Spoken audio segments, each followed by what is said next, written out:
vamos a realizar una lámina ya para dibujar lo que sería una vista en planta con su respectiva elevación.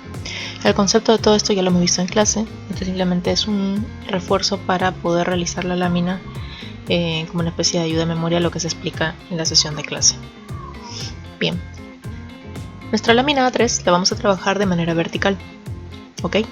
El membrete que vamos a utilizar es diferente al que hemos venido utilizando.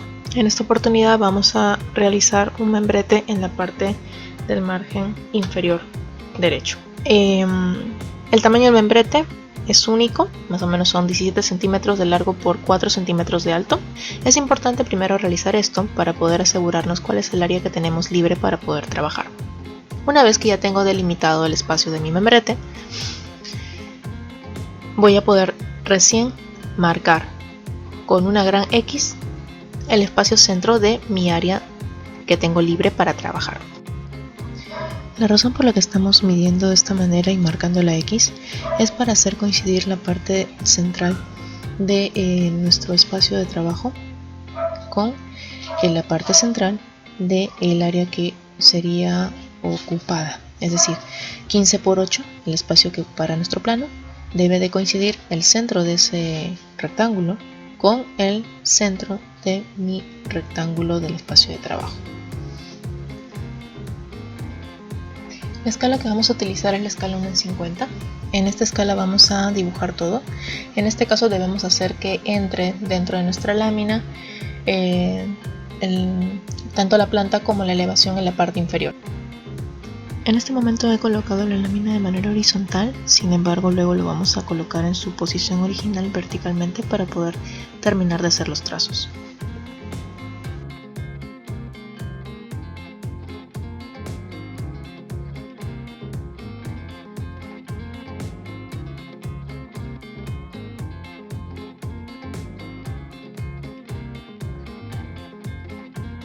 Un aproximado de 8 metros de ancho por 8 de largo, y por tanto al tener en cuenta estas medidas, por otro lado la elevación va a tener una altura de 2,40 más 25 centímetros del techo y 25 centímetros correspondiente al piso. Por tanto estamos hablando de 2,90 metros, que es un promedio casi de 3, que debo de considerar para la altura de la elevación. Esa medida le tengo también que agregar el espacio libre, en promedio como decir 2 metros en la escala 1 en 50, que me van a servir para colocar el texto correspondiente al título de planta, y lo mismo le agregaré otros 2 metros en la parte inferior para colocar los datos relacionados con la elevación.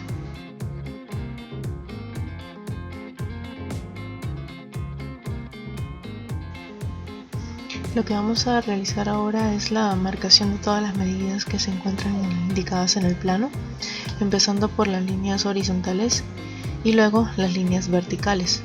Simplemente marcamos un solo punto, no es necesario marcar a ambos lados ni tampoco determinar hasta dónde tienen que llegar las líneas, ya que vamos a utilizar la técnica de las escuadras para poder generar las líneas de manera recta. Aquí lo importante es saber cómo se manejan las escuadras, tener el punto de apoyo y mover adecuadamente la escuadra o cartabón. Normalmente lo que utilizo es el cartabón en la parte de la base y la escuadra es la que voy moviendo para poder trazar luego las líneas como lo que se ve en pantalla. No importa si las líneas se pasan de la medida a la que tiene que llegar, por ello se utiliza en este caso un lápiz 2H o un HB, como incluso menor, 5H por ejemplo. De esta forma me aseguro de que los trazos iniciales o líneas guía, como les decimos, no van a ser demasiado notorios y podemos incluso dejarlos. Después se van a repasar las líneas que van a quedar dentro de lo que es en sí el plano de la construcción para que se note adecuadamente el dibujo.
Al repasado de las líneas se le conoce con el nombre de valoración. Este tema de la valoración se va a realizar utilizando lápices mucho más suaves, es decir, de la línea de los B, 2B, 3B, 4B, 5B, 6B, ¿no? Cualquiera de ellos.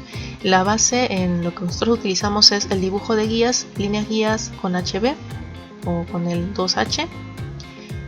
Las líneas que van a hacer el primer remarcado es con 2B. Y luego los muros que son afectados por el corte para la generación de la planta se realizarán con un 4B o un 6B. En este momento estoy remarcando también con plumones. Para poder hacer eso, la recomendación es no empezar desde los bordes, sino terminar, digamos, con la parte de los bordes al final. Ya que casi siempre lo que va a pasar es que los plumones van a comenzar a derramarse al momento de hacer el trazo. No es necesario hacer este paso, pero si alguno lo desea hacer, lo puede aplicar. La recomendación también sería que lo haga por encima del lápiz, después de haber hecho primero el remarcado del lápiz, porque de esa forma el plumón va a correr un poco mejor y van a poder medir bastante mejor también hasta dónde va a llegar en cuanto al borde. Para finalizar estoy colocando unas líneas cruzadas entrecortadas que simbolizan el área sin techo. En este caso es una especie de tragaluz. Terminada la vista en planta, voy a pasar a realizar la elevación. En este caso tengo marcadas las líneas bases y voy a comenzar a trazar los elementos según las indicaciones que fueron dadas para la realización de la elevación. Los anchos no nos son dados, ya que simplemente se van a jalar las medidas o se van a transportar las medidas utilizando unas líneas desde el plano tal como lo estoy realizando en este momento.